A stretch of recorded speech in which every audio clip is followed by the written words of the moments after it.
Meu genro não me viu entrar. Ele falava com minha filha e disse em voz baixa: já cortei os freios. Amanhã é o funeral dele. Minhas pernas travaram. Não gritei. Saí em silêncio.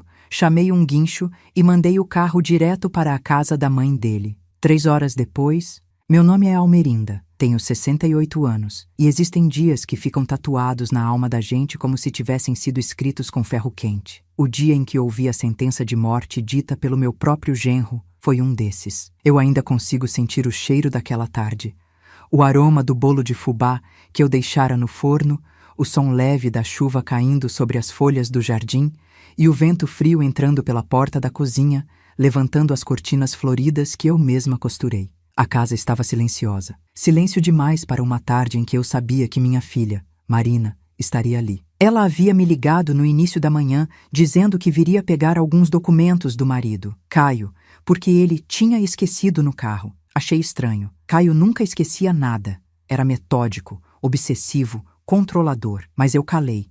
Eu sempre calei. Marina estava casada há 12 anos com ele. E durante esse tempo todo, eu aprendi a respirar baixo para não desagradar, a escolher palavras como quem pisa em vidro, a viver na minha própria casa como hóspede. Mas naquele dia, a verdade decidiu deixar de ser silêncio. Eu estava tirando o bolo do forno quando ouvi vozes na sala, vozes baixas, pressionadas, tensas. Nunca ouvi aquela tonalidade no meu genro. Era um sussurro nervoso, uma fúria contida. Deixei a assadeira sobre o balcão e caminhei devagar pelo corredor. Meus passos eram lentos, quase flutuantes, porque alguma coisa dentro de mim gritava para eu não ir. Mas fui. A verdade sempre chama quem tem coragem de ouvi-la. A porta da sala estava apenas encostada. Dei um passo. E ouvi. Ouvi como se cada palavra tivesse sido colocada ali para me atravessar a alma. Já cortei os freios. Amanhã é o funeral dele. Meu corpo congelou. Foi como se minhas pernas deixassem de pertencer a mim. Senti um frio que subiu dos pés à nuca. Meus dedos tremeram. Funeral dele. Dele quem? O ar me faltou por um instante. E antes que eu pudesse pensar, Marina respondeu, com a voz mais trêmula que já ouvi da minha filha. Você tem certeza que isso é necessário, Caio? O silêncio depois da pergunta dela foi pior que a frase dele, porque naquele silêncio eu percebi que minha filha sabia. Minha filha sabia, e não fez nada. Era como ser esfaqueada pelas costas, e ao virar, ver o rosto de quem você mais ama segurando a faca. Meu coração batia tão alto que achei que eles fossem ouvir. Mas eu estava protegida pela mesma invisibilidade que me acompanhou por anos dentro da minha própria família. Caio respondeu, seco, firme, como quem já tinha decidido. Ou ele morre, ou a gente perde tudo. Meu estômago revirou. Quem era ele? Um nome passou pela minha cabeça como um relâmpago. Valente, o pai de Caio, doente, idoso, frágil. Meu coração acelerou ainda mais. Valente, o homem que sempre me tratou com respeito. O único que enxergava minha solidão dentro daquela família estranha. Corte dos freios. Funeral amanhã. Era claro, era cruel, era premeditado, era assassinato. E eu tinha acabado de ouvir a sentença. Minha alma queria gritar, meu corpo queria correr, meu coração queria cair no chão e implorar para aquilo não ser verdade. Mas eu não gritei, eu não chorei, eu não fiz barulho nenhum, porque naquele instante eu entendi. Se eu fizesse um único som, eu seria a próxima. Eu dei um passo para trás, e mais um, até chegar à cozinha. Minhas mãos estavam geladas, tremendo sem controle. Minha respiração falhava, meu peito doía, mas minha mente estava mais clara do que nunca. Peguei minha bolsa, peguei meu celular, saí pela porta dos fundos. Andei até a calçada como se estivesse flutuando. O mundo ao meu redor parecia distante, como se o tempo tivesse parado. Chamei um guincho. A voz do atendente parecia vir de muito longe. Qual é o endereço, senhora? Eu respondi com a voz mais firme que consegui encontrar dentro de mim. Casa número 47. E quero que leve o carro imediatamente para a residência da mãe de Caio, Dona Zilma. Ele confirmou, e eu desliguei. 3 horas depois, meu celular vibrou com uma mensagem do guincheiro. Carro entregue na casa da Dona Zilma. Ela ficou surpresa. Surpresa? Não, ela ia entrar em pânico. Porque agora, o carro alterado, O carro com os freios cortados para matar o próprio marido estava na porta da mãe dele, e Caio não fazia ideia. O silêncio daquela tarde seria apenas o início. Eu ainda não sabia, mas naquele dia, o destino tinha aberto uma porta que nunca mais se fecharia. E eu, uma mulher de 68 anos, cansada, ignorada, humilhada por anos, iria atravessá-la, mesmo tremendo, mesmo com medo. Porque era isso, ou permitir que uma morte acontecesse diante dos meus olhos, e pior ainda, diante da minha alma.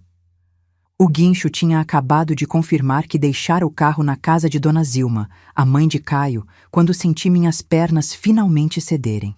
Sentei no banco da praça em frente à minha rua, incapaz de voltar para casa, incapaz de respirar fundo, incapaz até de entender como cheguei ali. Tudo dentro de mim parecia girar. A rua, as árvores, os carros passando, e ainda assim eu não desmaiei, eu não gritei. Eu me tornei pedra, pedra consciente. Fechei os olhos e a frase que mudaria minha vida voltou a ecoar na minha mente, tão nítida quanto uma lâmina. Já cortei os freios. Amanhã é o funeral dele. E como aquelas palavras podiam sair da boca de alguém que eu acolhi como genro?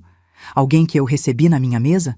Alguém que eu defendi da vizinhança quando diziam que ele era frio demais? Como Marina, minha única filha, podia estar ali, em silêncio, ouvindo o próprio marido planejar a morte do sogro, sem sequer chorar? Eu não conseguia entender, ou talvez eu não quisesse entender. Algumas verdades doem tanto que o cérebro tenta proteger a alma adiando a compreensão, mas naquele dia não havia espaço para adiamentos. A chuva que antes caía fina virou uma garoa densa. Meu corpo tremia, não só pelo frio, mas pelo que meu coração estava tentando negar.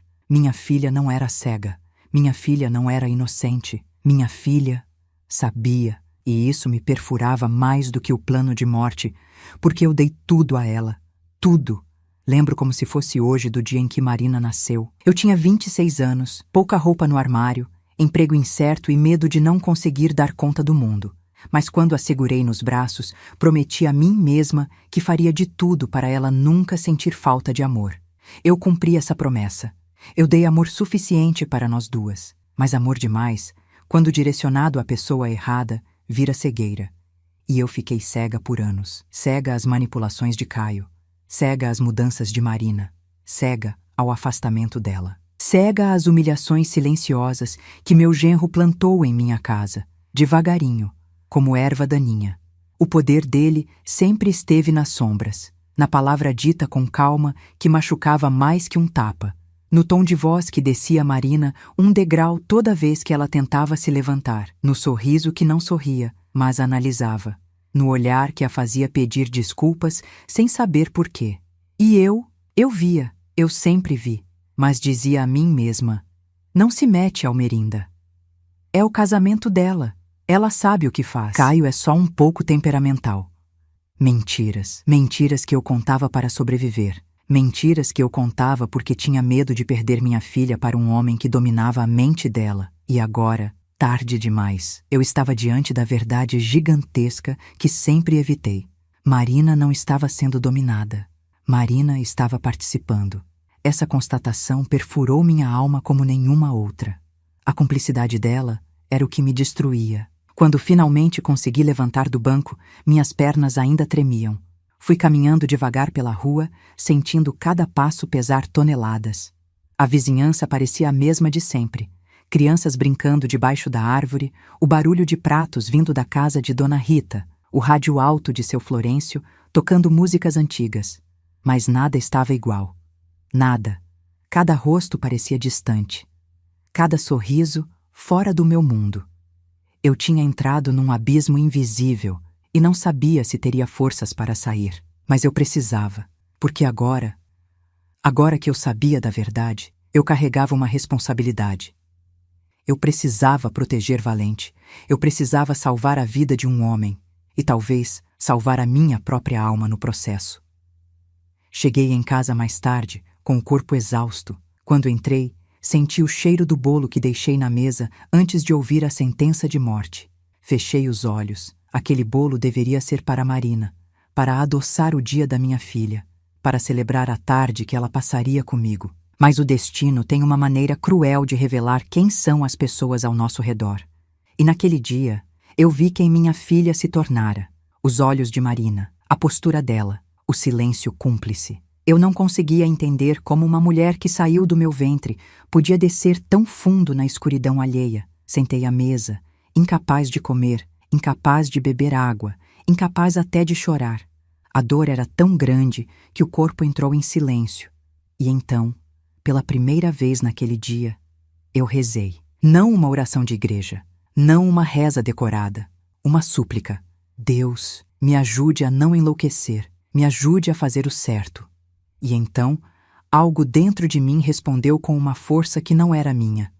Amanhã você não estará sozinha. Não entendi o significado daquilo na hora, mas eu me segurei nele como quem se agarra a uma tábua no meio de um naufrágio. À noite, deitei na cama sem conseguir fechar os olhos. Quando o relógio marcou 23h52, meu celular vibrou. Era uma mensagem de um número desconhecido. Almerinda, é urgente. Precisamos conversar. É sobre o carro. Meu coração disparou. Eu respondi. Quem é? A resposta veio em segundos. Sou a vizinha da dona Zilma. Aconteceu uma coisa. Meus dedos gelaram. Meu peito apertou. E antes que pudesse escrever qualquer outra coisa, ela mandou outra mensagem. É sobre o Caio e sobre o que ele fez. Meu mundo parou. A respiração sumiu. A sombra que me acompanhava desde a tarde finalmente se materializara num ponto incontornável. Alguém sabia. Alguém viu. Alguém tinha algo que mudaria tudo. E naquele instante eu entendi. O destino estava me empurrando para uma verdade muito maior do que eu imaginava. E o que viria depois daquela mensagem transformaria completamente minha vida, minha casa, minha visão sobre a minha filha e sobre mim mesma. Aquela mensagem no meu celular parecia pulsar como um coração vivo em cima da mesa. É sobre o Caio e sobre o que ele fez. Eu reli várias vezes, tentando entender a gravidade real daquilo. Minhas mãos tremiam, meu peito ardia. A sensação era de estar prestes a abrir uma porta que nunca mais poderia ser fechada. A vizinha de Dona Zilma, o que ela podia saber? O que ela tinha visto? O que naquele exato momento estava acontecendo na casa da família dele? Meu instinto materno queria correr para lá, mas eu sabia que não podia. Ainda não. Eu precisava ter cautela. Eu precisava pensar como uma mulher que luta pela própria vida. Não como a mãe que sempre cedeu, se calou, se encolheu para caber nas sobras de afeto da própria filha. Respirei fundo e escrevi. O que aconteceu? Os 3 pontinhos de digitação apareceram, e desapareceram, e voltaram. Era como se ela estivesse lutando consigo mesma, escolhendo palavras, tentando decidir até onde podia se envolver.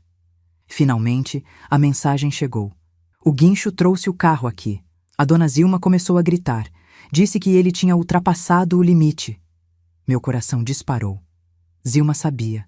Ela sabia que Caio era capaz daquela crueldade. Talvez ela soubesse há muito tempo. A vizinha continuou. Houve uma discussão feia, muito feia. Ouvi ele gritar que, se o velho não morresse logo, ele ia morrer de raiva. E também ouvi a mãe dele dizendo que isso podia acabar com tudo. Senti meu estômago revirar. A mãe dele, a sogra da minha filha, outra mulher que eu sempre achei fria, mas nunca imaginei cúmplice de algo tão sombrio. Minhas mãos apertaram o celular com tanta força que meus dedos doeram.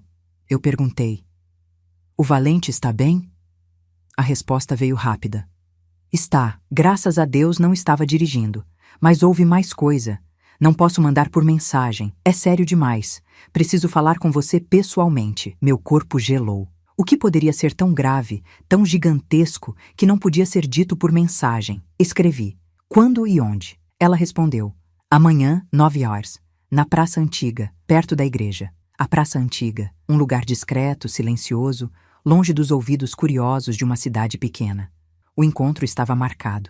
E meu coração sabia. Depois de amanhã, minha vida nunca mais seria a mesma. Não consegui dormir naquela noite. A cada vez que eu fechava os olhos, eu ouvia a voz de Caio ecoando como um veneno dentro da minha memória. Já cortei os freios. Amanhã é o funeral dele. E depois, o silêncio de Marina, minha filha, meu pedaço de alma, minha razão de resistir ao mundo tantas vezes. O silêncio dela começava a me corroer de dentro para fora. Como ela pôde?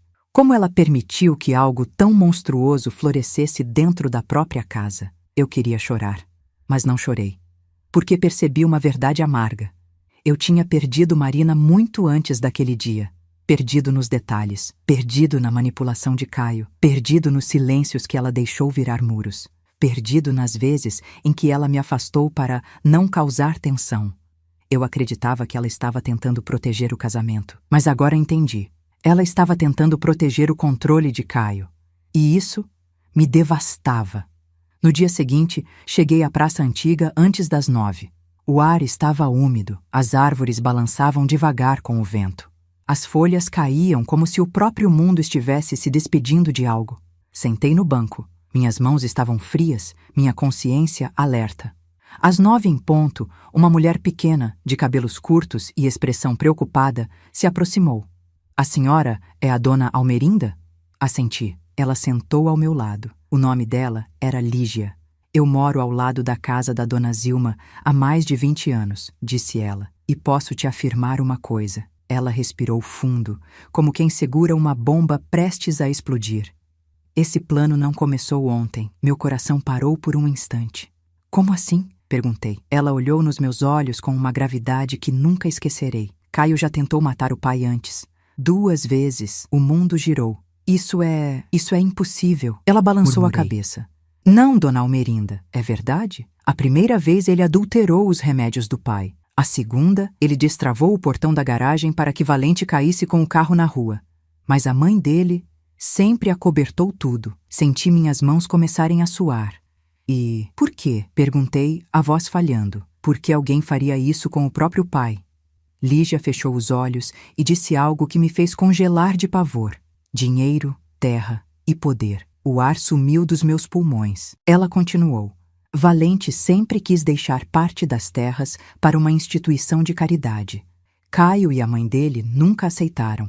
O plano era matar o velho antes que ele assinasse os últimos documentos. E agora, com o avanço da doença, ele estava prestes a formalizar tudo. Caio não quis esperar. Eu levei a mão ao peito. Meu Deus! Meu Deus! Lígia respirou fundo e completou. Mas tem mais, muito mais.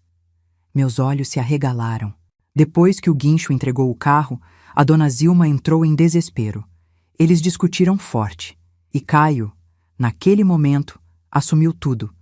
Disse que não tinha outra saída, que ninguém ia descobrir, que a velha do Almerinda não sabia de nada. O insulto não me feriu. O que me feriu foi perceber que eu sempre fui invisível para ele. E é na invisibilidade que um plano maligno floresce. Lígia segurou minha mão. Dona Almerinda, a senhora precisa agir. O Valente está em risco. E a senhora também. Meu corpo inteiro tremeu. Eu finalmente entendi. Não era só a vida de Valente que estava em jogo. Era a minha.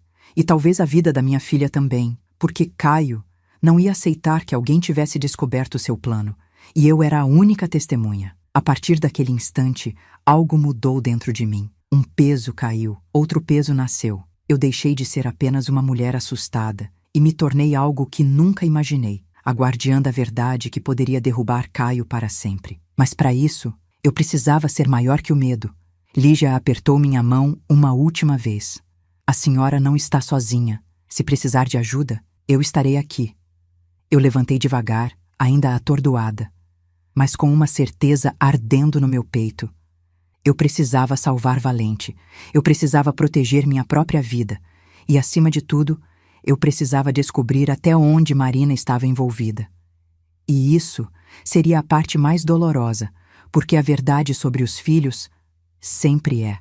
Saí da praça com o corpo pesado, como se cada célula carregasse o peso de uma revelação que eu nunca quis saber. A chuva tinha parado, mas o ar ainda estava úmido, como se o céu segurasse lágrimas que eu ainda não conseguia derramar. Lígia tinha ido embora, mas suas palavras continuavam comigo, ardendo como brasas. Caio já tentou matar o pai 2 vezes. Marina sabia do plano. A mãe dele sempre acobertou tudo. Era tanta escuridão acumulada que eu mal conseguia respirar. Mas dentro desse caos, algo em mim se acendeu. Uma força que eu não reconhecia, mas que sempre esteve ali, esperando a hora de nascer. Eu tinha 68 anos. Não era frágil, não era boba. Não era descartável. E naquele momento, entendi. Eu era a única linha entre Valente e a morte. Eu era a única linha entre o crime e a verdade. Eu era a única linha entre Caio e a impunidade. E essa linha seria feita de aço. Quando cheguei em casa, tudo parecia mais apertado, mais escuro, mais estranho.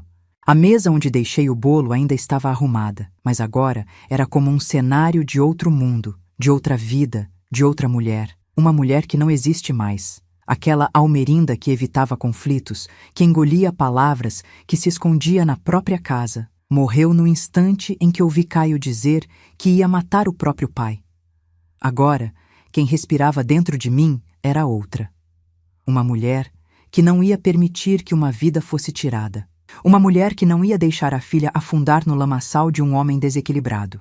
Uma mulher que não ia se calar, nunca mais. Sentei na sala e deixei que minha memória abrisse as gavetas antigas que eu evitava há anos. As gavetas onde estava guardada a verdade sobre Marina. Minha filha não foi sempre assim. Ela nasceu doce, calma, uma menina de olhos grandes que observava tudo. Foi uma adolescente responsável, amorosa, dedicada. E quando conheceu Caio, eu vi algo acontecer com ela. Um brilho se apagou. Outro brilho surgiu. O brilho cego da paixão. No começo, eu achei bonito. Aquela forma como ela o admirava, como falava dele, como se moldava ao redor das preferências dele. Mas com o tempo, percebi. Marina não estava amando. Ela estava se apagando. Caio escolhia suas roupas, criticava seus perfumes, comentava com desdém suas amizades, dizia que ela falava demais, que era infantil, que precisava crescer. Crescer, no vocabulário dele, significava obedecer. E Marina obedeceu. Um muro por vez, um silêncio por vez, uma renúncia por vez. Eu tentei alertá-la, pedi para ela repensar, para observar melhor o comportamento dele. Mas Marina sempre respondia a mesma frase: Mãe, eu sei o que estou fazendo. Agora eu sabia que ela não sabia. Ou pior, sabia, mas aceitava. A pior dor não é ver um filho sofrer. A pior dor é ver um filho escolher o sofrimento e chamar de amor. Passei a tarde inteira sentada no sofá, com a cabeça nas mãos, tentando entender o que fazer. Eu precisava de um plano. Eu precisava agir sem ser percebida. Eu precisava estar um passo à frente de Caio, e ele não era um homem fácil de enganar. A mente dele era fria, cirúrgica, calculada. Os passos dele eram sempre silenciosos, o tipo de silêncio que mata. Mas o meu silêncio agora seria outro, o silêncio que salva. Peguei meu celular e comecei a escrever tudo o que aconteceu, linha por linha, palavra por palavra, nome por nome. Eu não queria confiar apenas na memória. Queria provas, queria registro, queria ordem. Porque, se algo acontecesse comigo, e eu sabia que Caio seria capaz de tentar, alguém teria acesso ao que eu descobri. E essa ideia me deu força. A verdade não ia morrer comigo. Ela estava registrada. Ela tinha voz. Ela tinha caminho. Enquanto escrevia, senti um calafrio percorrer minhas costas. Era como se alguém estivesse me observando. Levantei a cabeça. A casa estava silenciosa, mas não estava vazia. O ar estava diferente. O tipo de silêncio que avisa. O tipo de silêncio que anuncia perigo. Me aproximei da janela com cautela e olhei pela cortina. Lá estava ele, Caio, parado dentro do carro, na calçada, olhando fixamente para a minha casa. Meu sangue gelou. Ele estava imóvel, sem expressão. O rosto uma máscara vazia, os olhos, duas agulhas frias. Ele sabia. Não sabia exatamente o quê, mas sabia que algo fugira do controle. E Caio era o tipo de homem que não tolerava perder controle. Meu coração batia tão alto que parecia ecoar pelo corpo inteiro. Ele ficou ali por alguns minutos, observando, me analisando, tentando decifrar. E eu tive a certeza mais aterradora da minha vida. Eu estava sendo vigiada. A partir daquele momento, eu precisava pisar como se cada gesto fosse um campo minado. E a frase de Lígia voltou a ecoar. A senhora está em risco. Sim, eu estava. E muito. Caio foi embora sem descer do carro. Mas a forma como ele partiu, devagar, sem pressa, sem olhar para trás, me fez sentir como se estivesse me marcando, como quem diz, eu sei. E talvez ele soubesse mesmo. Talvez Marina tenha percebido meu olhar antes de eu sair. Talvez Caio tenha notado minha ausência quando voltou à sala. Talvez os dois tenham entendido que eu ouvi mais do que deveria. E agora eu era uma ameaça. O perigo não era mais apenas para Valente, era para mim.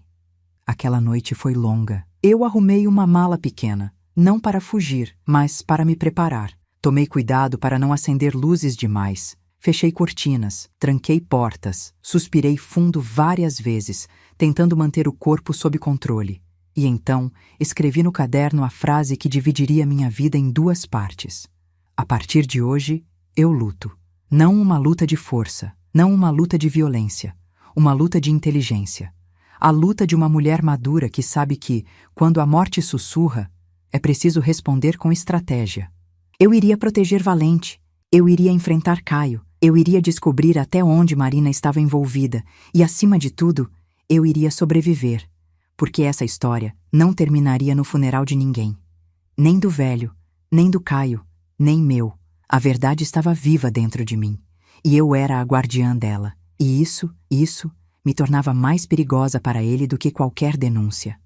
Quando o relógio marcou meia-noite, eu fechei o caderno, respirei fundo e me deitei. Mas antes de dormir, fiz uma promessa silenciosa. Amanhã eu começo meu plano. E com isso, fechei os olhos. E pela primeira vez, desde que ouvi aquela frase mortal, não senti pânico, senti determinação.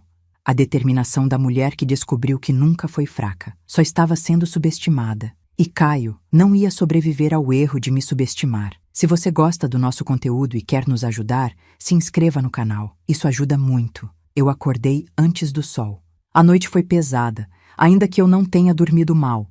Era como se meu corpo tivesse encontrado uma forma diferente de descanso. Não o descanso de quem relaxa, mas o descanso de quem se prepara para lutar. E eu estava. Desde a primeira hora daquele dia, eu sabia. Meu plano começaria agora.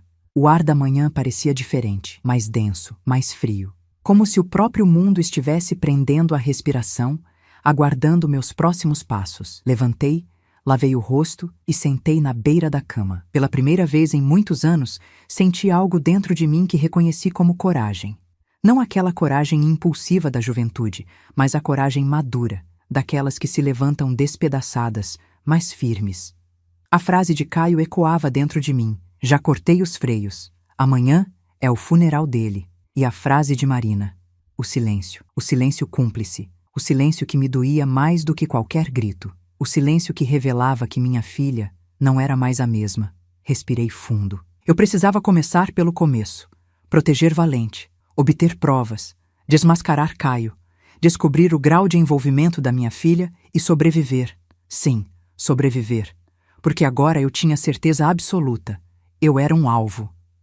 Preparei um café simples, mas minhas mãos tremiam o tempo inteiro. Não tremiam de medo, tremiam de algo que eu não sentia há anos. Tensão estratégica. Eu estava entrando num jogo que não escolhi, mas que agora eu precisava vencer. Enquanto bebia o café, ouvi o som da rua. Um carro passando, 2 cachorros latindo. O canto de um pássaro. Tudo parecia normal, mas dentro de mim, nada estava normal. Lembrei-me do olhar de Caio da noite anterior, a forma como ele observava minha casa sem piscar, como se estivesse tentando prever meus próximos movimentos, como se me estudasse, como se soubesse que eu sabia. Aquele olhar foi o alerta definitivo que eu precisava. Eu não podia agir como Almerinda. Eu precisava agir como uma mulher que o Caio nunca imaginou enfrentar. E naquele instante, senti algo dentro de mim se transformar. O medo não sumiu, mas perdeu espaço. Em seu lugar, nasceu uma força antiga, profunda, a força que só mulheres maduras possuem. Aquela força que resistiu a vida inteira, que foi humilhada, ignorada, diminuída, e que agora se levanta. Eu me levantei. Peguei o celular e enviei uma mensagem curta para Lígia. Preciso ver você hoje. Urgente. Ela respondeu em segundos. Diga onde. Em frente à farmácia, às 10 horas. Depois disso, marquei outra coisa. Uma das decisões mais difíceis da minha vida. Uma visita a Valente. Eu precisava alertá-lo. Eu precisava olhar nos olhos dele. Eu precisava ver se ele desconfiava de algo. E eu precisava confirmar até onde ia a crueldade de Caio. Mas essa visita precisava ser feita com cuidado, sem chamar atenção, sem despertar a paranoia de Caio. Ele vigiava, ele controlava. Ele testava a fragilidade dos outros como quem aperta um vidro para ver se quebra. Eu sabia que ele tinha me observado no dia anterior. Sabia que ele esperava a fragilidade. Sabia que ele apostava que eu cederia ao medo. E era exatamente isso que eu usaria contra ele, a aparência da fragilidade. Às 9h30 da manhã, saí de casa com uma bolsa simples e passos lentos. Parecia apenas uma senhora indo ao mercado, mas dentro da bolsa estava meu caderno com tudo anotado. Datas, conversas, frases, lugares, nomes. Se algo acontecesse comigo, aquele caderno seria minha voz. Antes de sair completamente da rua, olhei discretamente para os lados. Ninguém. Nenhum carro suspeito. Nenhum movimento. Mas eu sabia. A ausência de rastros também é um rastro. Caio não era amador. Ele não deixaria sinais tão evidentes. Caminhei até o ponto onde encontraria Lígia. Ela já estava lá, com um olhar carregado de preocupação. Dona Almerinda, disse ela, eu não dormi. Fiquei pensando em tudo. E preciso te dizer uma coisa antes de qualquer coisa. Diga, respondi. Ela respirou fundo. Ontem, depois que Caio discutiu com a mãe dele, ele saiu dirigindo como um louco. E antes de ir embora, ouvi quando ele disse, eu vou resolver isso antes que alguém mais se meta. Senti o mundo tremer sob os meus pés. Ele falou isso? Perguntei, a voz falhando. Falou. E Dona Almerinda? Não gosto de dizer isso, mas acho que ele estava falando da senhora. Meu coração se apertou. Não em pânico, mas em compreensão. Eu estava certa. Eu era um alvo. Ele sabe que alguém interferiu no plano, continuou ela. E depois que viu que o carro apareceu na porta da mãe dele, ele ficou fora de si. Um calafrio percorreu minhas costas. Eu perguntei, e Marina? O que Marina sabe? Lígia hesitou. E essa hesitação me destruiu por dentro. Dona Almerinda, ontem à noite, a Marina estava lá. Meu estômago revirou. Lá onde? Perguntei.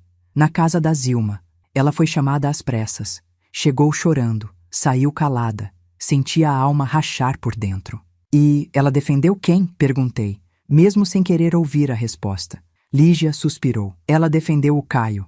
Aquela frase foi um punhal. Marina, minha menina, minha pequena Marina, defendendo o homem que tentou matar o próprio pai, defendendo o homem que me observou pela janela, defendendo o homem que agora me via como ameaça. E por quê? Por amor? Por medo?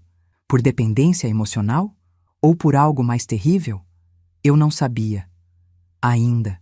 Mas eu descobriria. Eu iria até o fim. Dona Almerinda, disse Lígia, eu ajudo a senhora no que precisar. Mas o que vai fazer agora?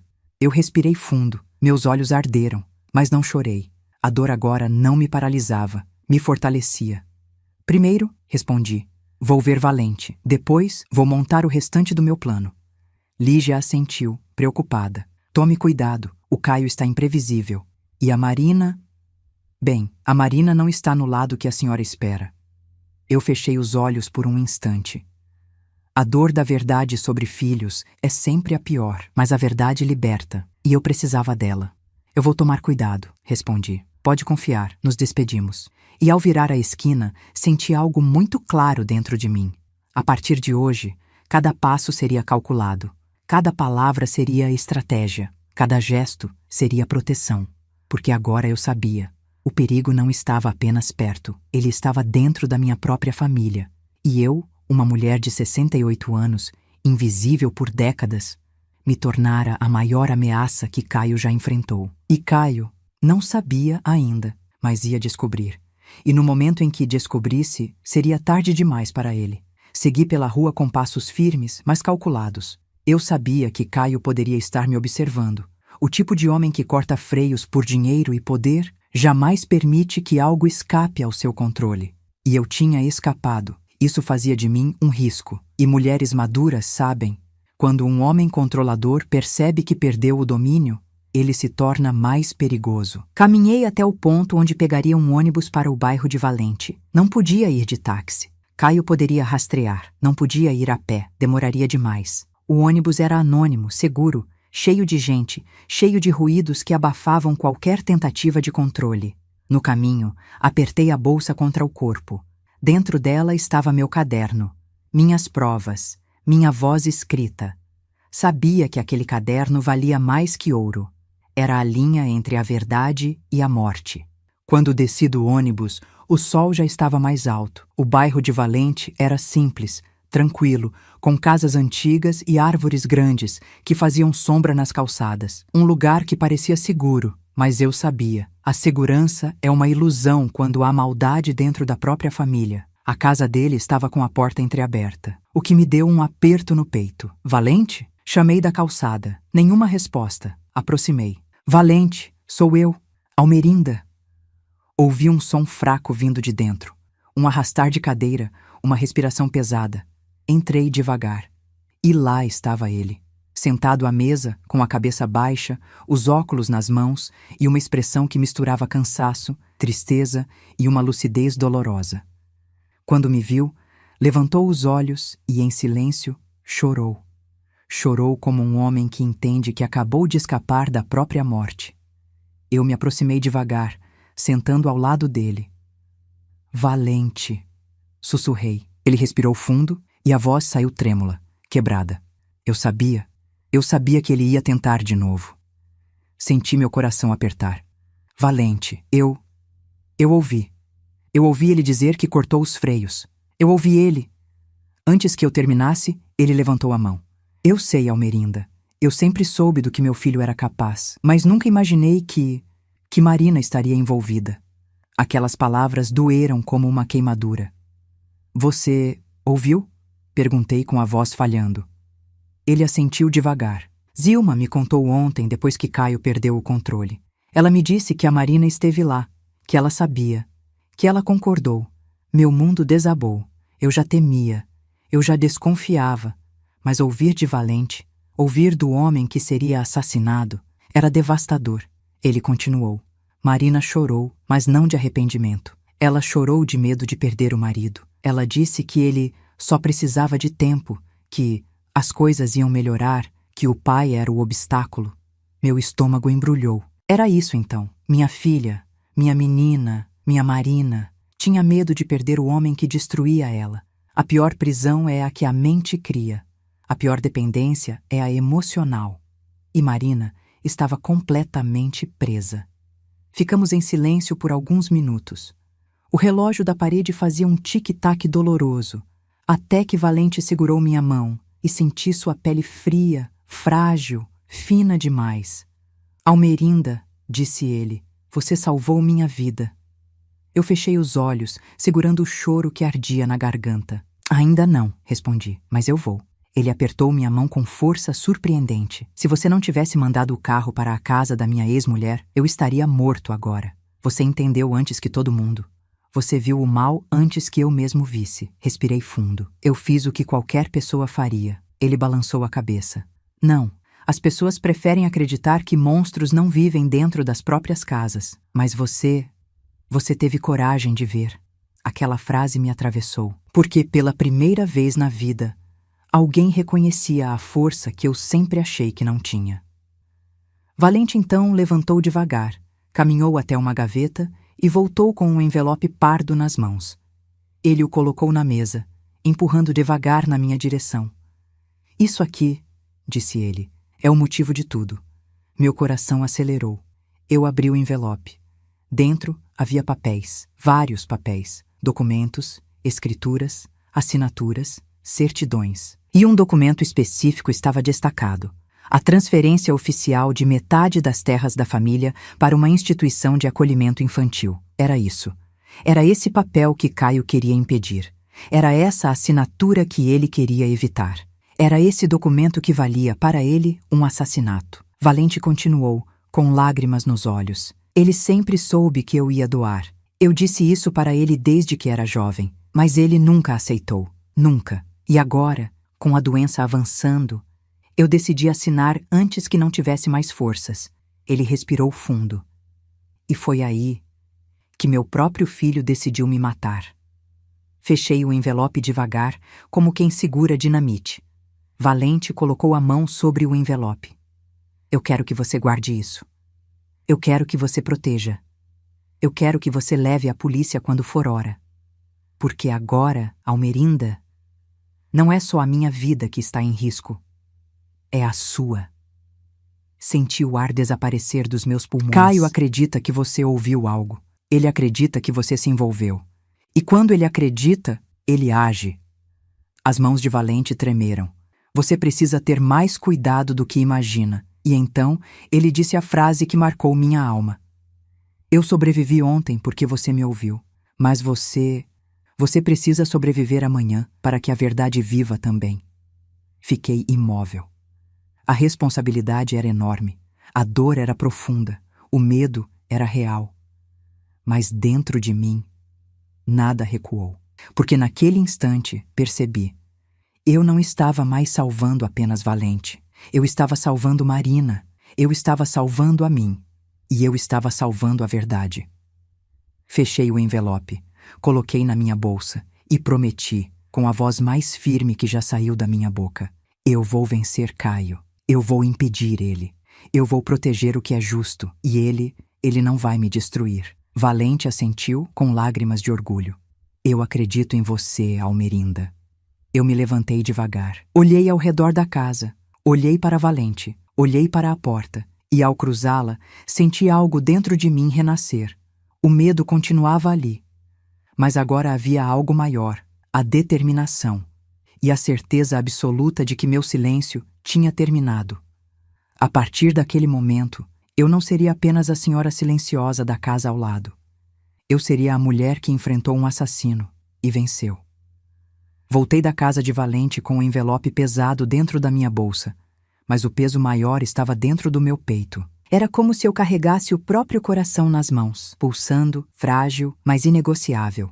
Ao caminhar pelas ruas, percebi que meus passos já não eram os mesmos. Eu não caminhava como uma senhora de 68 anos. Caminhava como alguém que tinha um propósito, como alguém que descobriu que a verdade é sua arma, como alguém que sabe que não pode mais voltar atrás. Eu estava no jogo agora, e Caio não fazia ideia do tamanho do erro que cometeu ao me subestimar. Cheguei em casa e tranquei a porta atrás de mim. Foi um gesto simples, mas senti como se estivesse fechando o mundo lá fora e abrindo outro dentro de mim. Coloquei a bolsa na mesa, tirei o envelope de dentro, observei-o por alguns segundos.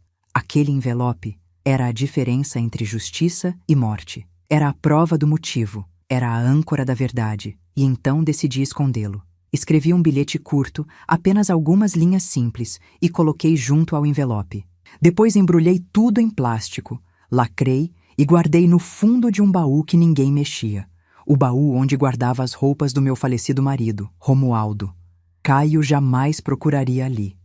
Homens como ele não procuram no passado emocional dos outros.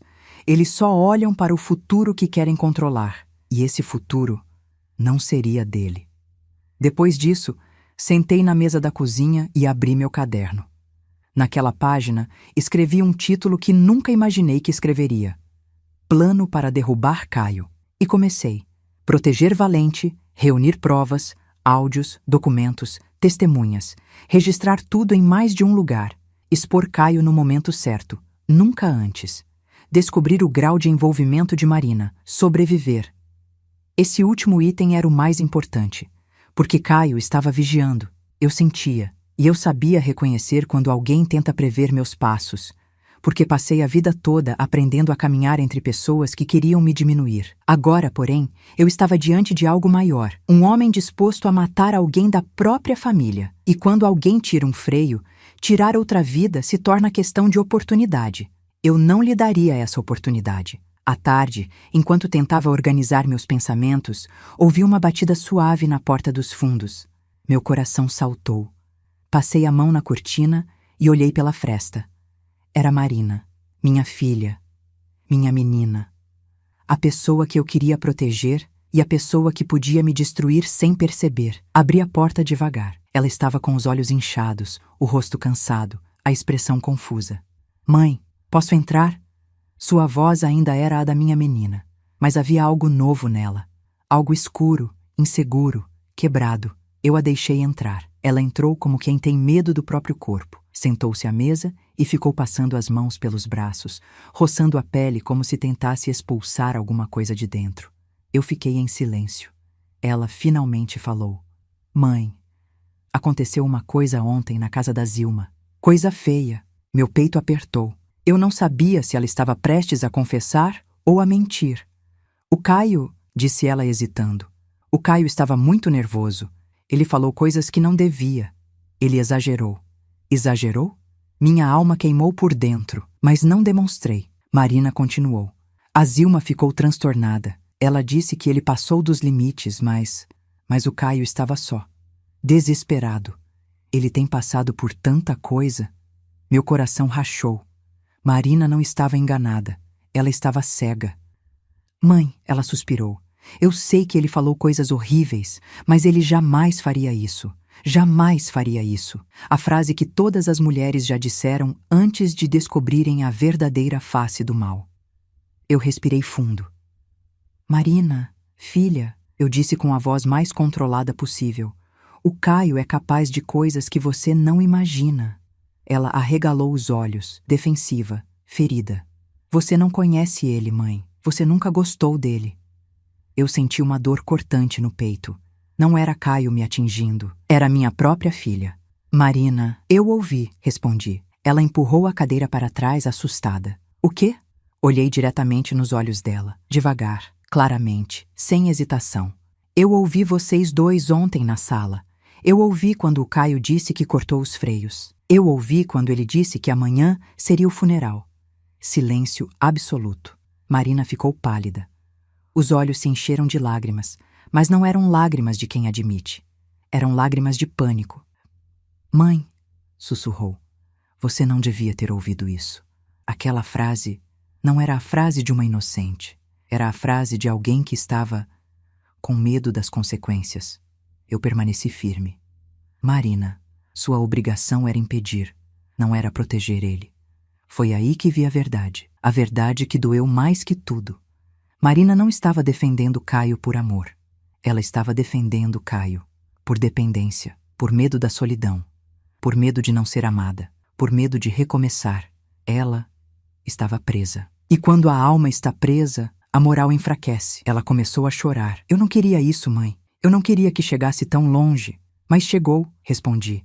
E agora? O que você vai fazer? Marina cobriu o rosto com as mãos. Eu não sei. E então ela disse, o Caio acha que alguém sabotou o carro. Ele acha que foi a mãe dele, ou você. Meu sangue gelou.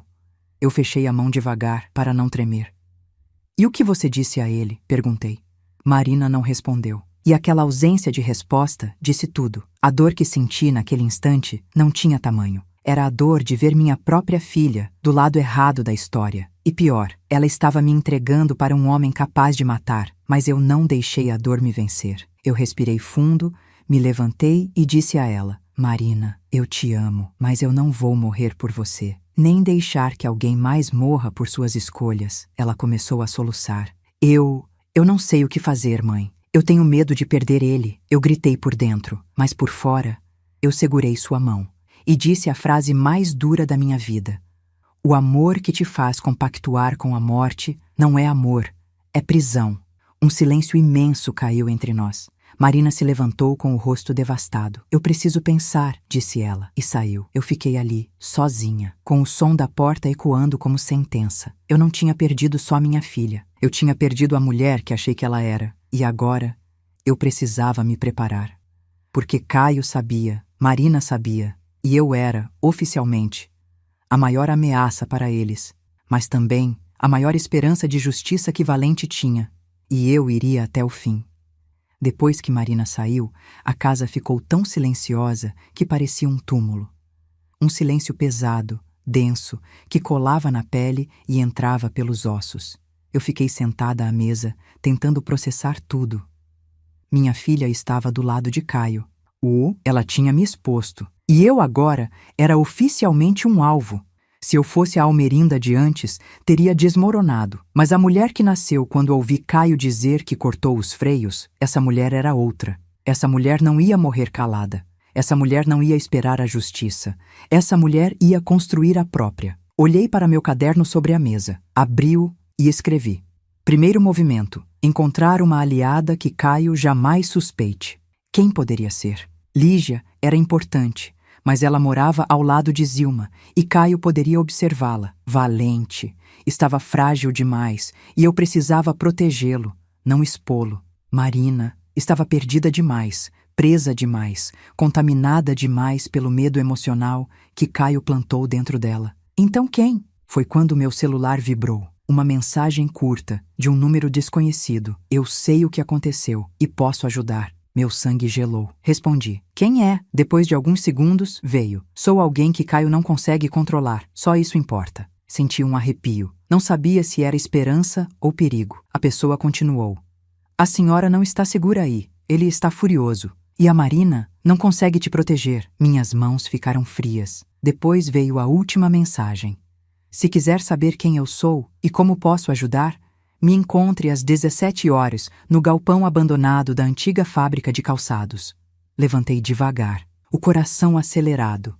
Aquela fábrica ficava no fim da cidade, perto de um rio, isolada, totalmente fora do caminho de Caio. Uma armadilha? Talvez. Mas pensei em algo maior. Caio jamais marcaria um encontro assim. Ele não opera no aberto. Ele não chama a atenção. Ele não arrisca ficar vulnerável. A mensagem não tinha digital emocional dele. Era outra coisa, outra pessoa, outra intenção. Quem? Eu não sabia, mas eu precisava descobrir. Fechei o caderno e comecei a me preparar. Abri o guarda-roupa. Peguei uma bolsa leve. Coloquei dentro dela apenas 3 coisas. O caderno, uma cópia dos documentos de Valente, não o original. Meu celular. Depois escrevi um bilhete e coloquei no fundo do baú onde escondi o envelope original. Escrevi apenas: se algo acontecer comigo, procure este baú.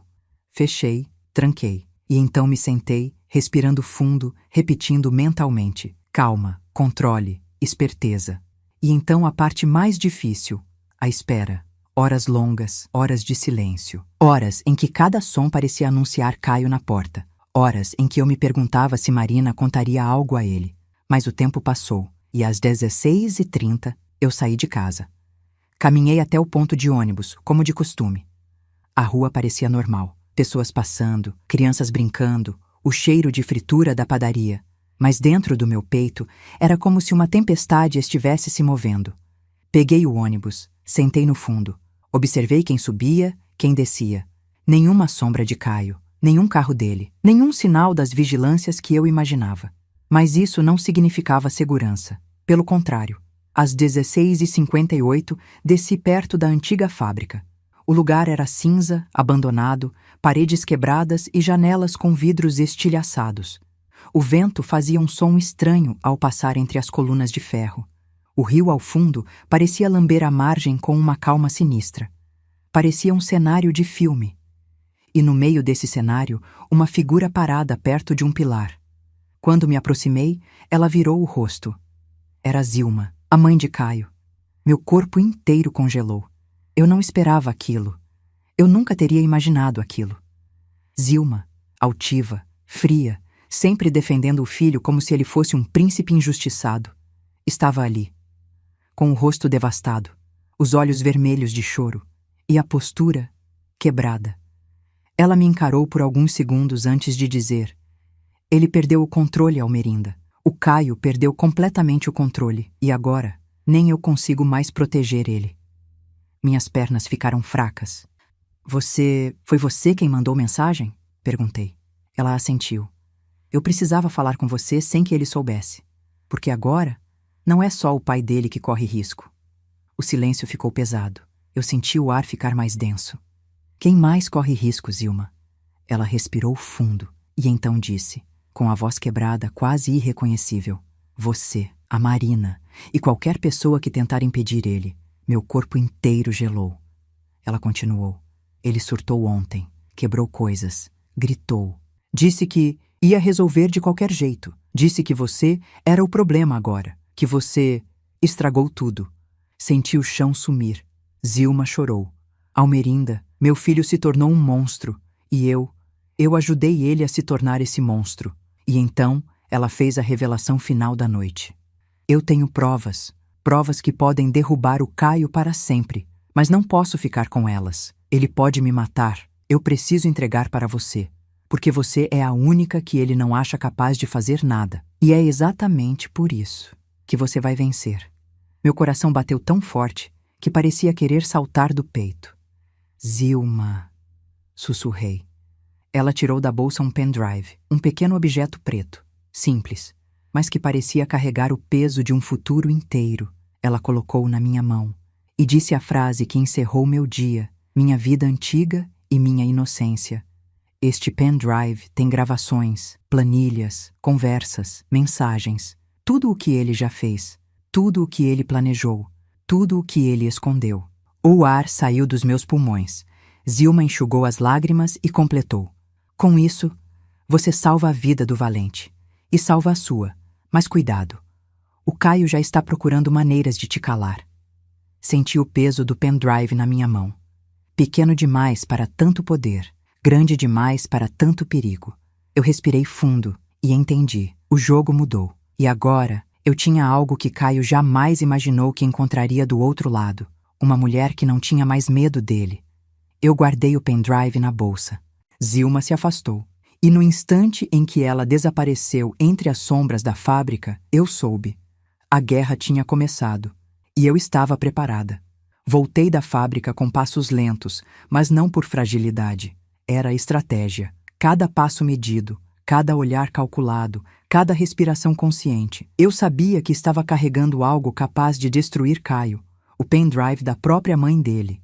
E sabia também que quando alguém como Caio sente que está perdendo o controle, ele se torna imprevisível. A tarde estava cinza quando entrei em casa. Tranquei a porta, fechei cortinas, apaguei luzes. Tudo como uma mulher que teme o pior faria. Mas dentro de mim, não havia mais medo. Havia o contrário dele, estratégia. Coloquei a bolsa sobre a mesa e tirei o pendrive. Pequeno, frio, simples. Mas carregava dentro dele o mapa inteiro da mente do homem que tentou matar o próprio pai. Coloquei-o sobre o caderno e respirei fundo. Agora eu tinha os documentos de Valente, o testemunho de Lígia, o pendrive de Zilma, a conversa que escutei, o comportamento de Marina, a vigilância de Caio. Tudo apontava para uma coisa. Eu precisava agir antes dele e agir sem que ele percebesse. Às 17h45, meu celular vibrou. Era Marina. O nome dela na tela fez meu coração doer. A dor não era medo, não era raiva. Era a dor de uma mãe que já perdeu a filha muito antes de se dar conta. Atendi. A voz dela saiu baixa, trêmula. Mãe, o Caio está estranho. Ele não falou comigo desde ontem. Ele está trancado no escritório. E ele está armado. Meu sangue gelou.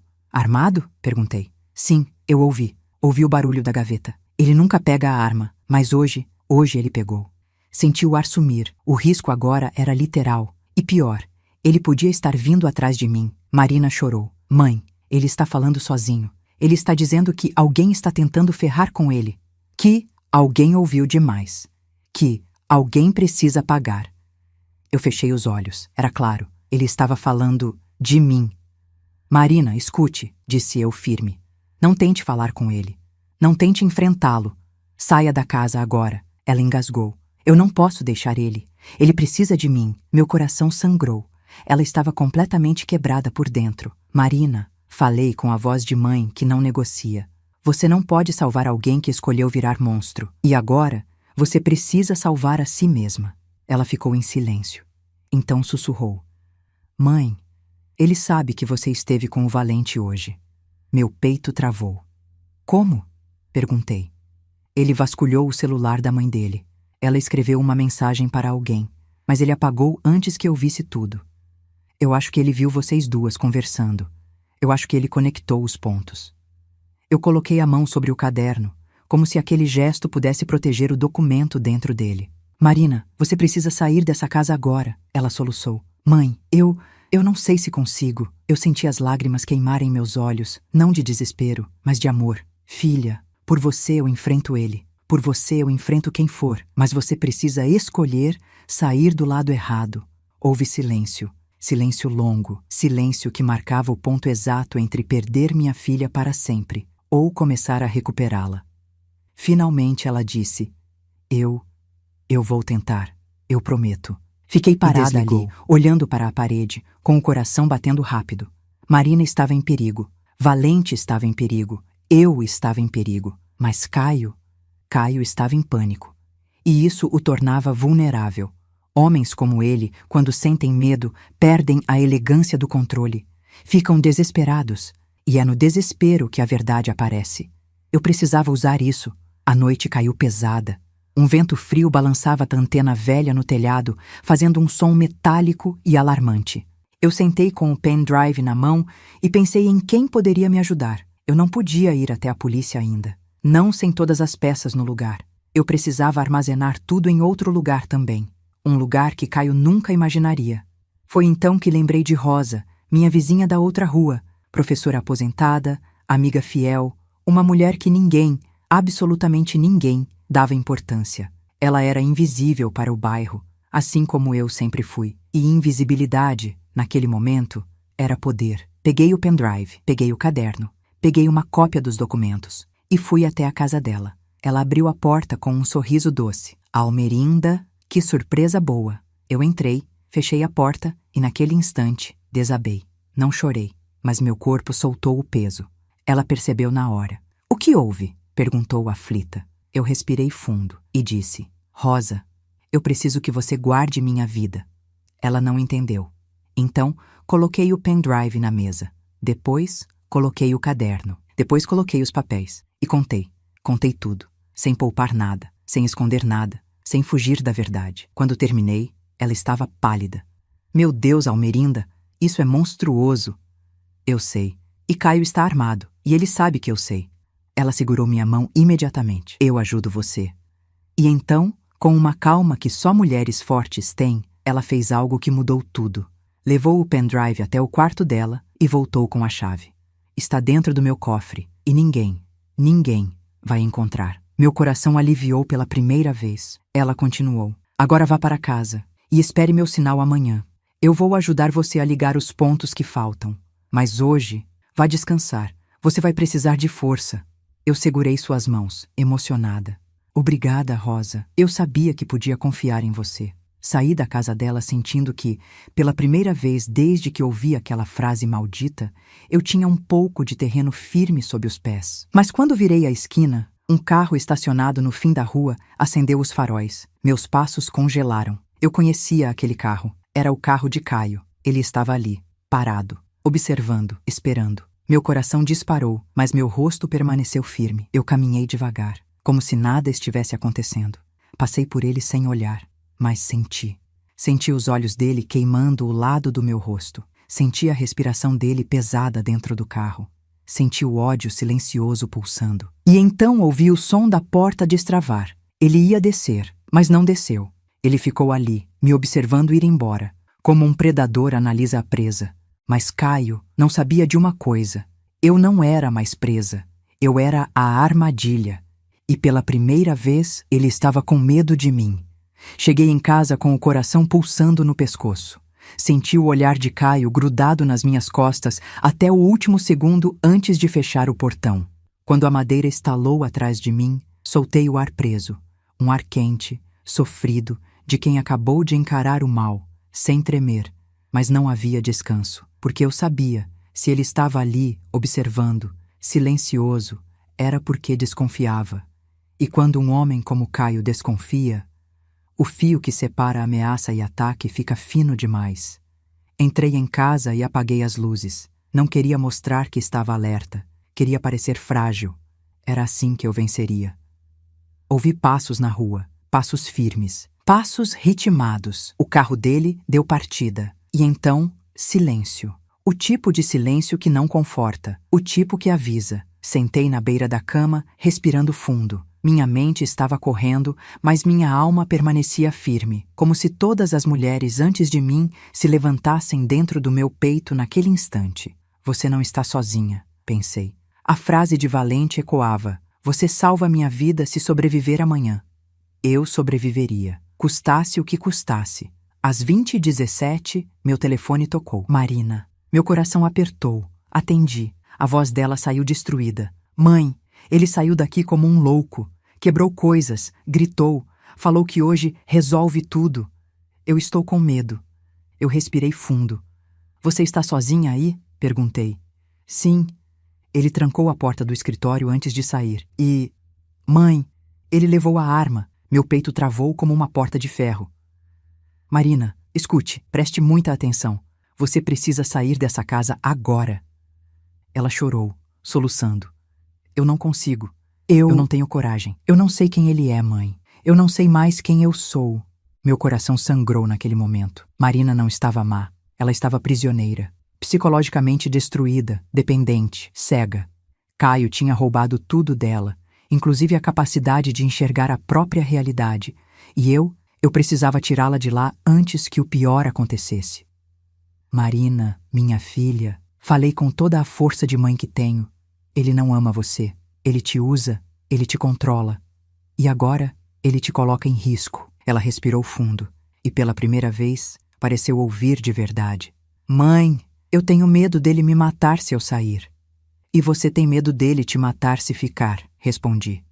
Só uma dessas opções te dá chance de viver. Silêncio. Depois, o som de algo caindo ao fundo. Talvez um porta-retratos, talvez a consciência dela despencando. Eu vou sair, disse ela finalmente. Eu vou sair agora. Mas então ela murmurou algo que gelou meu sangue. Mãe, ele disse seu nome antes de sair. Meu corpo travou. O que ele disse? Marina hesitou. Parecia reviver o momento. Ele disse, a velha acha que é esperta. Hoje ela aprende que não se mexe comigo. Meu coração bateu tão alto que parecia rasgar o peito. Ele vinha atrás de mim. E agora? Marina, saia da casa agora. E vá direto para a casa da professora Rosa. Você lembra onde é? Lembro.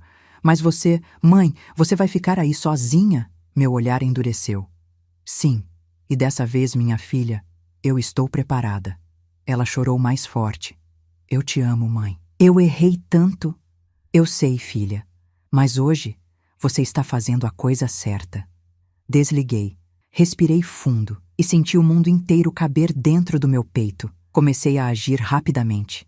Peguei um banco pequeno e coloquei atrás da porta. Não para impedir uma entrada. Caio era forte o suficiente para arrombar, mas para criar barulho. Eu precisava de tempo se ele entrasse. Eu precisava de segundos. Segundos podem salvar uma vida. Depois, fui até o baú, abri devagar. O envelope intacto. Toquei nele, apenas para sentir sua presença. Era como tocar na própria esperança. Voltei para a sala, peguei meu celular, abri a câmera e comecei a gravar. Uma gravação clara, direta, firme. Meu nome é Almerinda. Se você está vendo este vídeo, é porque algo aconteceu comigo. E o responsável tem nome, Caio, meu genro. Eu ouvi ele planejar a morte do próprio pai. E eu descobri mais. Gravei tudo, nome por nome, data por data, frase por frase. No final, olhei para a câmera e disse, se algo acontecer comigo, procurem Rosa, Valente e Zilma. Salvei o vídeo. Enviei para um e-mail criado na hora. Enviei para mim mesma, para a Rosa, para a Valente e para um advogado que eu conhecia de vista, mas que era honesto. Caio podia me matar, mas nunca mataria a verdade. Nunca. Às 22h12, ouvi um barulho na rua. Um carro reduzindo a velocidade. Meu coração parou. Me aproximei da janela sem aparecer e vi o carro de Caio, parado de frente para minha casa. Motores desligados, faróis apagados, silêncio absoluto. Ele estava me caçando. Meu sangue gelou, mas meu corpo permaneceu firme. Ele ficou ali por 1 minuto, 2, 3, até que desceu. E ao descer, vi a arma na cintura dele. Era real. Era agora. Ele caminhou lentamente em direção à minha casa, passo por passo, sombra por sombra, com o olhar fixo na porta da minha sala. Meu coração queria correr, minhas pernas queriam fugir, mas a mulher dentro de mim, a mulher que ouviu a sentença de morte, a mulher que salvou o Valente, a mulher que decidiu que não morreria calada, essa mulher ficou parada, respirando lentamente, observando o caçador se aproximar, como quem observa um homem cavar a própria cova, sem perceber. Caio chegou até o portão, parou, olhou para a minha porta e então tocou a campainha. 1, 2, 3 vezes. Eu não me movi. Ele bateu na porta com força. Abre, Almerinda. Eu sei que você está aí. A voz dele cortou a noite como uma navalha. Eu permaneci em silêncio. Abre essa porta. Ele empurrou. O banco atrás da porta rangeu. Ele tentou de novo, e de novo. Depois ouvi o som que mais temi. Ele abriu o trinco do portão. Entrou. A madeira vibrou.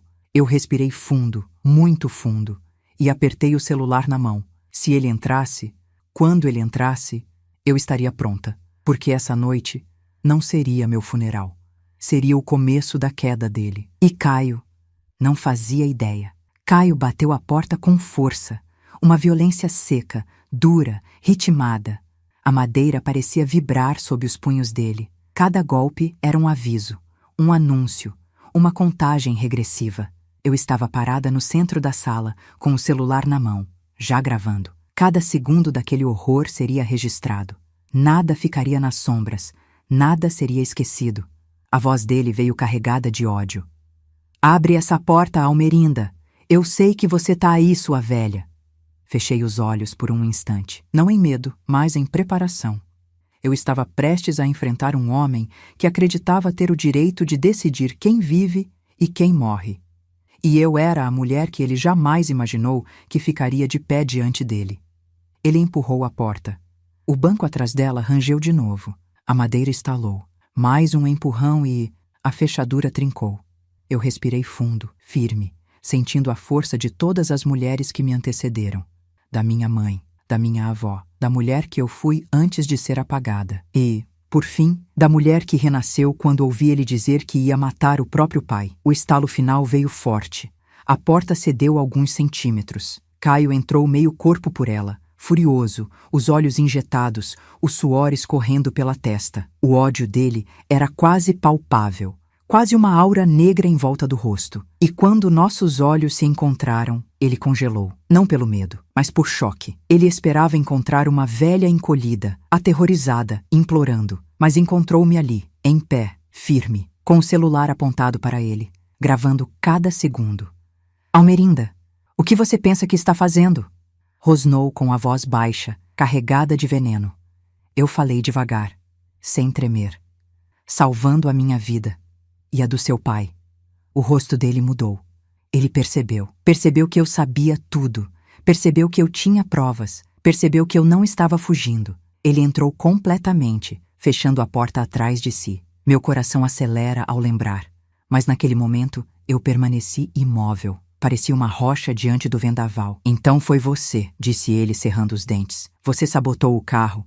Você estragou meu plano. Você meteu o nariz onde não devia. Eu sorri, um sorriso pequeno, ácido, perigoso. Eu ouvi você, Caio. Ouvi tudo. Ele avançou um passo. Você não ouviu nada. Você está velha, confusa, imaginando coisas. Eu ouvi quando você disse que cortou os freios. Eu ouvi quando você disse que hoje seria o funeral do seu próprio pai. A respiração dele ficou pesada. O rosto empurrou o ódio para fora em ondas. Ele merecia, gritou ele. Eu estremeci, não de medo, mas pela monstruosidade. Ele queria tirar tudo de mim. Ainda ia tirar a terra. Ia deixar para uma instituição, acredita? Isso é injustiça. Eu dei um passo à frente. Injustiça é matar um homem doente. Injustiça é destruir sua esposa. Injustiça é arrastar minha filha para a sua escuridão. A menção a Marina fez o olhar dele incendiar. A Marina, rosnou, só está comigo por minha causa. Você sempre foi um peso, uma interferência, uma velha metida. Meu sangue ferveu. E você sempre foi um covarde. Um homem que só consegue controlar quem é mais frágil emocionalmente. Você destruiu minha filha. Você destruiu a própria mãe. E tentou destruir o próprio pai. Ele avançou mais um passo. Eu não recuei. Caio, continuei. Você perdeu o controle. E quando homens como você perdem o controle, eles caem. Ele soltou uma risada curta, psicótica. Cair? Eu? Você não tem nada contra mim. Eu ergui o celular. Eu tenho tudo. Ele congelou. A gravação está ao vivo, acrescentei. Cada palavra sua está sendo enviada agora, para mais de uma pessoa. Era mentira, mas ele acreditou. A cor sumiu do rosto dele. Você não faria isso. Já fiz. Ele se aproximou mais, furioso, com as mãos cerradas. Eu continuei. Ah, e Caio, sua mãe te entregou. O impacto foi visível, como se eu tivesse acertado o estômago dele com um soco. Mentira, disse ele, Mais para si do que para mim. A verdade, Caio, ela cansou de proteger você. Ela só tinha medo. E quando mulheres deixam de ter medo, homens como você caem. Ele ficou por um instante totalmente imóvel, e então, como um animal acuado, ele atacou. Avançou rápido, impulsivo, cego. Mas eu também estava pronta. E antes que ele tocasse em mim, a porta da sala explodiu para dentro. Polícia! Parado! Eu fechei os olhos por um instante. Um segundo apenas. Um segundo que foi a mão de Deus tocando meu ombro. Caio congelou. Valente entrou mancando, apoiado em uma bengala, atrás dos policiais. Zilma entrou atrás dele, chorando. Rosa estava no portão, tremendo. E Marina, minha filha, minha menina, estava ali, de mãos dadas com os policiais, com o rosto devastado. Caio olhou para ela e viu pela primeira vez que a prisão emocional dele estava quebrada. Marina, sussurrou ele, traído. Você chamou eles? Os olhos dela encheram de lágrimas. A mãe me ensinou que o certo é maior do que o medo. E desabou em choro. Caio rugiu, tentou fugir, tentou avançar, mas foi dominado, algemado, imobilizado. E enquanto ele era arrastado para fora de casa, gritando, cuspindo, prometendo vingança que nunca chegaria, eu sentei devagar. Pela primeira vez aquela noite, me permiti tremer, mas não era tremor de medo, era tremor de libertação. Zilma veio até mim e segurou minha mão. Acabou, Almerinda, acabou. Valente se aproximou e tocou meu ombro. Você salvou minha vida. E salvou a alma do meu filho, ainda que ele não merecesse. E então, Marina ajoelhou diante de mim, chorando como a menina que um dia foi.